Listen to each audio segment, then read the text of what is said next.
কত করে লাগাইছেন? দুইজন আছে। কয়টা করে দেন আপনি? দেওয়ানগঞ্জ ঢাকা রুটে তিস্তা এক্সপ্রেসে যাত্রী সেবকদের চলছে রমরমা বাণিজ্য। দেখে তো মনে হয় বাস কাউন্টারে হক্কা যাত্রীদের যেমন হাঁকডাকে করে, তেমনিভাবে ট্রেনের যাত্রীকে ডাকতে দেখা যায় ট্রেনের দায়িত্বরত যাত্রী সেবা দানকারীদের। ইসলামপুর বাজার স্টেশনে তাদের যাত্রীকে হাঁকডাকের এমনই চিত্র ক্যামেরায় ধরা পড়ল।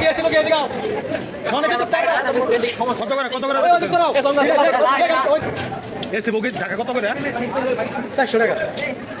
কমারা হবে না? দুইজন আছে।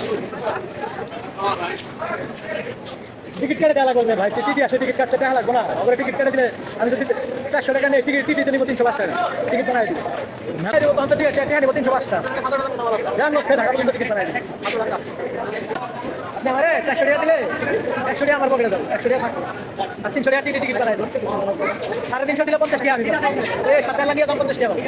আর 300 টাকা টিকিট 350 টাকা টিকিট বানাই দিব। ইসলামপুর বাজার স্টেশন থেকে ঢাকার শোভন চেয়ার টিকিটের মূল্য 255 টাকা, এসি চেয়ার টিকিটের মূল্য 450 টাকা। অথচ টিকিট ছাড়া হাঁকডাক করে যাত্রীদের কাছ থেকে নেওয়া হচ্ছে 300 থেকে 400 টাকা। দেওয়ানগঞ্জতে ছেড়ে আসা তিস্তা এক্সপ্রেস ট্রেনের 3টা 10 মিনিটে এ সংক্রান্ত একটি ভিডিও ধারণ করা হয়, যেখানে দেখা যায় ইসলামপুর বাজার স্টেশন থেকে টিকিটবিহীন যাত্রীদের অবৈধভাবে ট্রেনে ওঠানোর সহযোগিতা করে অর্থ হাতিয়ে নিচ্ছে এ সকল কর্মচারী। ট্রেনের মধ্যে যাত্রী সেবা দানকারীদের ভাষ্য, সরকারি নির্ধারিত ভাড়া শোভন চেয়ারের একটি 255 টাকা, সেখানে অতিরিক্ত অর্থ আদায়ের বিষয়টি নিয়ে যাত্রীদের মধ্যে ক্ষোভ দেখা দিয়েছে। একাধিক যাত্রী সেবা দানকারীদের সঙ্গে কথা বলে জানা যায়, এই অতিরিক্ত অর্থের একটি অংশ সংশ্লিষ্ট কর্মীদের মধ্যে ভাগাভাগি করা হয় বলে অভিযোগ রয়েছে।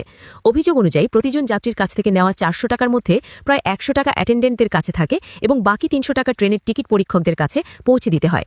যাত্রী সেবার দায়িত্বে থাকা কর্মীদের বিরুদ্ধে এ ধরনের অনিয়ম ও দুর্নীতির অভিযোগ উঠায় সাধারণ যাত্রীদের মধ্যে উদ্বেগ তৈরি হয়েছে। এতে সরকার হারাচ্ছে রাজস্ব। সংশ্লিষ্ট কর্তৃপক্ষের দ্রুত তদন্ত ও প্রয়োজনীয় ব্যবস্থা গ্রহণের দাবি জানিয়েছেন ভুক্তভোগীরা।